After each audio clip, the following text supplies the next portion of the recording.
I'm pleased to have Bob Stone share with us about how maybe maybe a little bit more technical level on how to get started if you're a developer. So Bob is a software developer with Origin International. He's a metrologist as well. He's been involved in metrology standards since 2001 with the DEMA standard, dimensional metrology, dimensional measuring interface standard, and he has been a primary or key author for the quality information framework from the very beginning. So with that, I'm pleased to have Bob. Twisted his arm really hard to present, and so I'm glad Bob's here to present.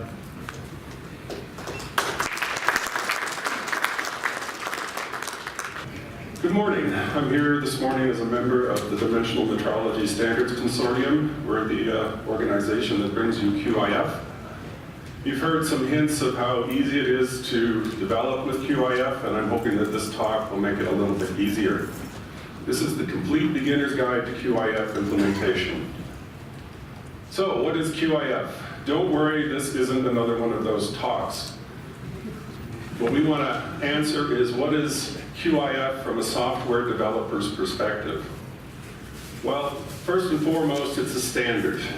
I and many people in this room have put a lot of effort into the intellectual property that's contained in the QIF standard, and it would be really nice if I could sell that to Acme Patent Trolls Inc. and retire, but I don't own it. The people who own it are sitting in front of me. It's an American national standard. It can't be taken away from you. It's downloadable, it's very well documented, as you heard, and it's stable. If you develop to QIF 2.1, it's immutable. It's not going to change. It's not a moving target. Well, what is QIF? It's an information framework. It's a data model, a bunch of data buckets, but more intelligent than that. Lists of things hooked together in semantic ways for a purpose. What's its scope? Quality. It started with measurement results, which of course need nominals, which need features. You don't measure just one part to fix anything except one part, so we have to handle statistics, the resources for measuring that part, plans, rules, the model-based definition that tells us what we're making in the first place, visualization, redundancy checks for long-term archiving and retrieval, digital signatures so you know people aren't messing with your data. And so it gets big, and it can be daunting when you first look at it. Part two, well, what is it? In its essence, it's a data model defined in XML schema language. You don't need to worry about this. This is what the DMSC worries about. What you need to worry about is this. When you're implementing QIF, supporting QIF, what that means is you're reading and writing XML documents, and you have to follow that standard, and you have to follow the QIF standard. If you're not familiar with XML, you're looking at it here. The brown stuff, those are data elements. There's a start tag and an end tag, and in between that is data in black. There's also attribute data. That's the orange stuff with the values in the blue stuff. And your responsibility, if you're implementing QIF, is to produce a valid document. And what do we mean by that? It has to validate against the schema files. And there's lots of software tools to see if you've done this right. Essentially, if there's something in the XSD schema file and you need it, it must be in the QIF document. So getting started. Step one, very simple. Go to the QIFstandards.org webpage, and right there on the home page is the download button. I believe you need to fill in a form, and then you'll get a link to download the spec. And then step two becomes obvious. You're ready to go. But what do you do? Well, this is XML. It's text. You can print. And if you're doing a small application where you just have a couple of numbers coming out of a measurement device, then you could do that. You just create a bunch of boilerplate that's valid, poke your two numbers in, and away you go. Not very good for reading it, though. There's XPath. This is a little bit like when you're trying to find a file on your computer. You drill down folder, subfolder, subfolder. The same thing works in XML. Problem is you need to know QIF. How is everything spelled? What is the organization? Another possibility is the document object model. This is where each element, that tag, end tag, becomes an object, and you can put elements inside and add attribute data. But again, you need to understand QIF intimately, know how to spell everything. So we're kind of in the same situation that this whole conference is about. I have this specification, the QIF standard, in the form of XSD files that tell me everything I need to do for what I'm manufacturing, which is a piece of software. But where's the digital link? How do I get that data into my manufactured good without re-entering it? And one way to do that is with source code bindings, and that's what we're going to talk about today. So, what are these mystical creatures and where do you find them? Well, on the internet, of course. And the trick is what do you search for? Well, you plug in your favorite language, that's going to be Java, JavaScript, Python, C++, and then classes from XSD or XSD to class generator, that sort of thing, and you'll get a lot of hits. For instance, if you search for C++ bindings, you get this nice website that lists 7 or 8 of them with user comments, ratings, and it can help you choose which source code binder you want to use. Okay, so now we've got our source code binder, we've downloaded our spec, and what do? Well, we generate the source code bindings, and they do this really well. So we've got some XSD schema definition in QIF. There we have a point symbol type, and we press the button with the source code binder, and it churns away for a minute or so, and we get classes. In this case, it's C++ code. But in this process, something magical happens. If your IDE is modern enough, you're going to get a development environment, then autocomplete wakes up. Watch what happens. I'm typing perp nom there, there's my variable. When I hit dot, all of those things you see there are from the QIF schema. Those are the allowed sub-elements and attributes for that particular variable. The code almost writes itself. What they don't do well, or at least I haven't found one that does it well, is that they don't handle keyref checks. In addition to being a data model that has all the buckets you need for quality, they're interconnected. And these keyref checks make sure that you've done them in a valid way. For instance, in QIF, there's a measurement device ID, and it's meant to point at an ID of a set of calipers or a coordinate measuring machine. But there's nothing that prevents you from pointing it at an ERG surface or a flatness tolerance, which doesn't make any sense. And the keyref checks handle that, but you'll have to handle that yourself in the software. So now what? Okay, we've downloaded the schema, we've downloaded a source code binding generator, we've pressed the button, and now you have tens of thousands of lines of source code representing QIF in whatever programming language you're working with. Well, remember when you were first starting to program, and you had the manual sitting there. For people like me, it was paper.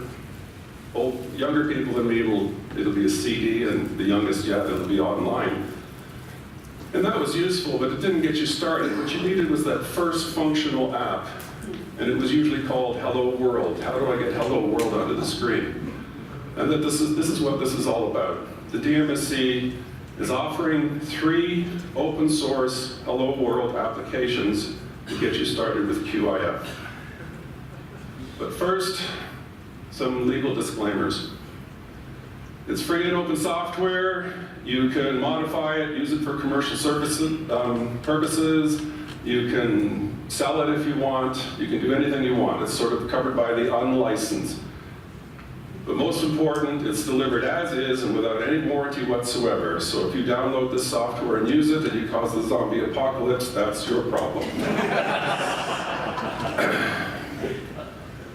Now what we're supplying is the QIF specification, the schema files, and these applications which exploit automatically generated source code bindings, but we don't give you the bindings, and we certainly don't give you the source code generator. We tell you where to find it, how to download it, how to get to work with QIF, but your relationship with that company is totally separate. So read their license agreement. And finally, we're showing you 3 applications here, written in 3 different computer programming languages using 3 different source code binding generators. So we're not recommending any of them, and we're not endorsing any of them. So what's available? Well, there's an app called QIF C++, written in native C++. This is the C++ where when you build an EXE, it's a binary and it's ready to run. Gas is in the tank and wheels are on. And the source code binding generator is Code Synthesis XSD. This is at version 3.3. There's a 4.0 out there that I need to update to, but this is what we have today. The next one is called QIF.net. It's written in C# using the Microsoft .net to actually read and write the XML, and it's what's so-called managed code, just-in-time compiler, okay? So when you create an app like this, it's not a binary, it's in a neutral format language and it's compiled at runtime. And the source code generator is integral to the Microsoft development environment, and it's called Microsoft XSD.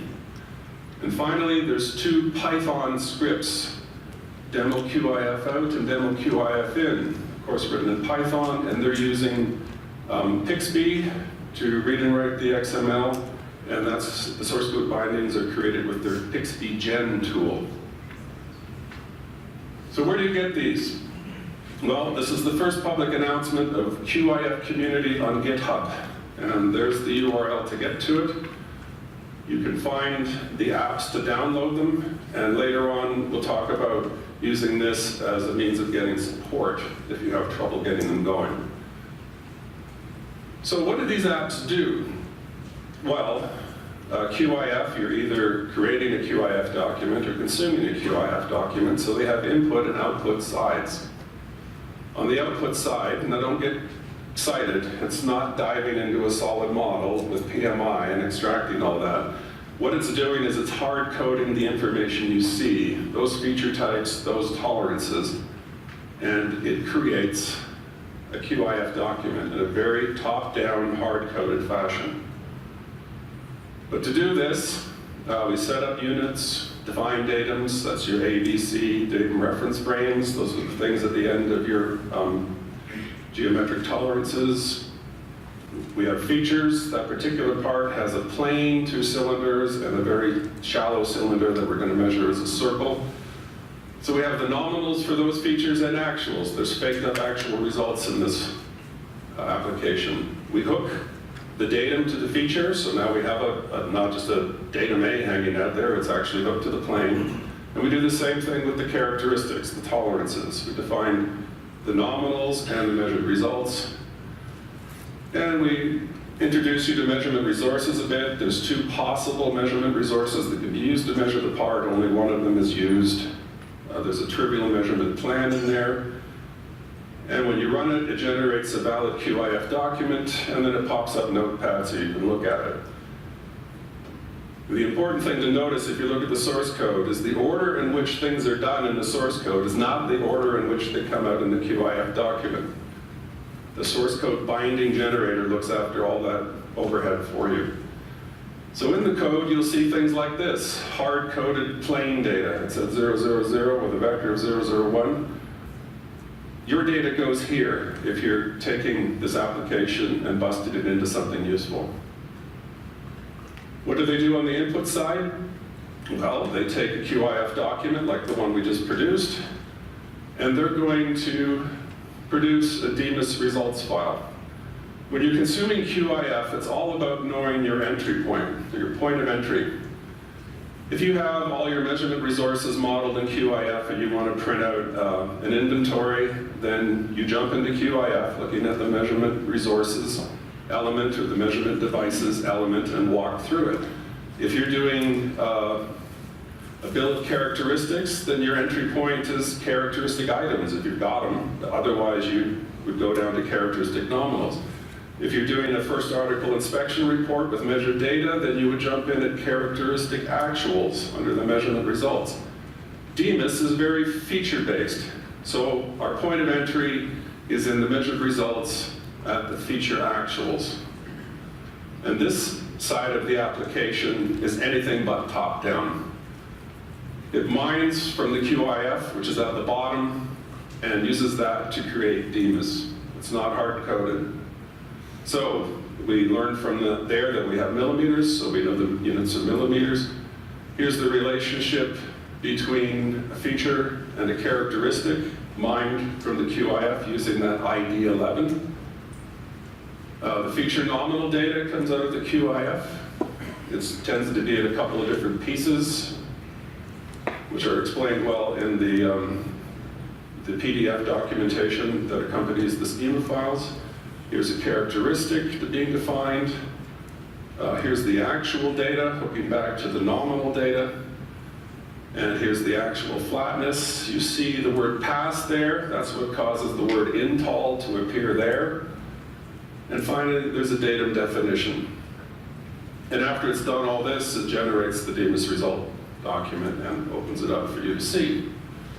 So let's watch them run. These are live recordings. So I'm going to hit the right QIF button there. I'm going to give it a name. This is the C++ application, so cpp.qif. And there, it generates quite a bit of XML. And then going the other way, you press the read QIF. We've only got the one QIF document so far. And I need to give a name for the output, so CPP is the name of the app, and CPP is the source of the QIF. And it mines the QIF document to produce this, which shows the relationships between characteristics and features.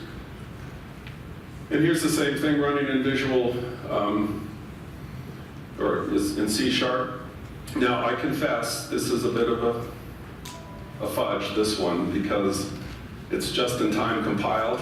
The first time you press the button, you have a little bit of a wait. It's noticeable, a couple of seconds. So this is actually a video of it running the second time. But you see it operates just the same way as the other one did. This time the source, or the app is C# and the source is C++, and away it goes. And finally, Python. And here's your first sort of peek at the source code. On the output side here, you see, if you know anything about Python, the indents are part of the language. It's not just a formatting choice, they're necessary. This is top down. And we're going to do a py.qif here to create the document. And it's created. And it's actually a separate script that does the reading of the QIF to populate the DEMIS results file. And you'll notice it's anything but top-down. Cycling through lists, looking for ID matches, using that to cycle through the next list we need to mine all the information. So there I am loading the C# generated QIF, and my app is Python, and my source was C#. And by now you're used to this. Here's the DMO. Okay, so from soup to nuts, the process is this. You go to QIFstandards.org and you download the schema files. You download one of the apps, all of the apps from the QIF community on GitHub. Read our license agreement. There's a readme.txt in the package. That gives you explicit instructions on where to find the source code generator that the app needs. So download that, install it. Read their license agreement. Now, here's a bit of a speed bump. The QIF standard references an external standard for digital signatures. And so that's on a website someplace. And you can download it locally, and there's some comments in the QIF document schema that you adjust so that you can use it locally. But some of these source code generators still trip trying to process that because it's in a different namespace. So what we've done is we've taken that digital signature schema and rewritten it in terms of the QIF namespace. Absolutely the same elements and the same attributes. So it's totally valid to that standard, which, by the way, isn't defined by a schema like QIF is. It's defined by a style sheet transformation, so it's totally valid. But that gets us past this speed bump. And then you're ready to make the source code bindings. It was asked, how long does this take? Well, less than a minute for some, and maybe 5 minutes for others. And you've got tens of thousands of lines of source code ready to work with. But there's a bit of an issue with one of them, and that's the C#. QIF uses list elements, particularly think of a point, X, Y, Z, that's in a list. If it was an attribute, then the Microsoft XSD tool would have supported it. So we need to massage the source code bindings. Similarly, we use a lot of substitution groups. We have features, but are those features planes? Are they cylinders? Are they circles? They don't handle that quite right, so that needs a little editing, and then there's one other tweak in there. But I lied earlier, this source code binding we supply because so much work was necessary to get it to run. And then you're ready to build and run the app. And step 11 isn't there. That's when you start busting the app into doing what you needed to do. Okay, here's a peek at the source code. We have Python, C++, and C#.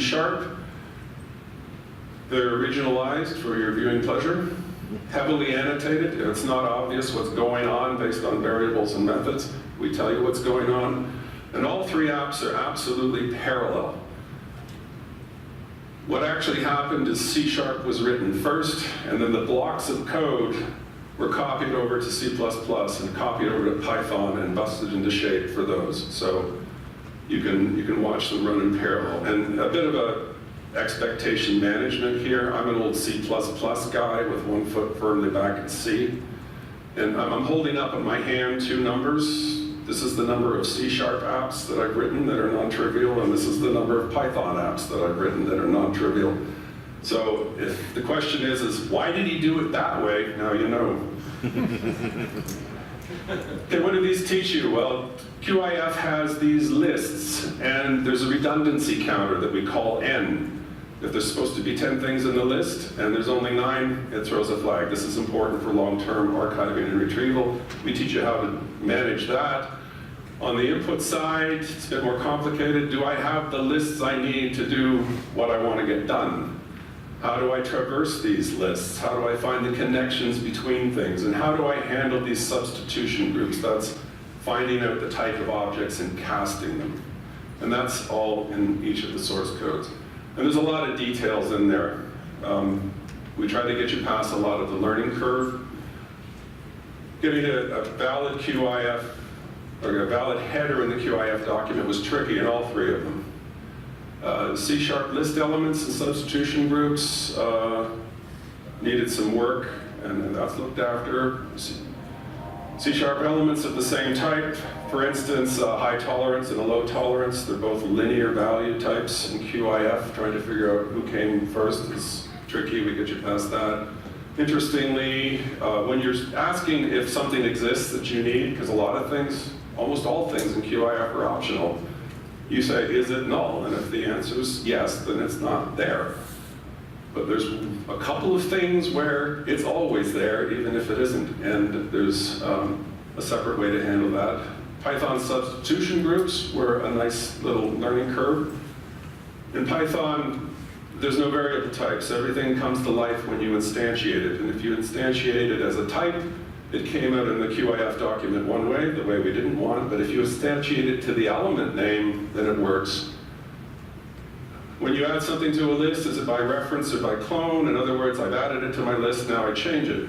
Does the output change? If it's by reference, the answer is yes. If it's by clone, the answer is no. That's in there. And there was a small namespace conflict we had to resolve. And then when you do your app, experiment, okay? There's two ways to break it. You can break your source code and see what happens.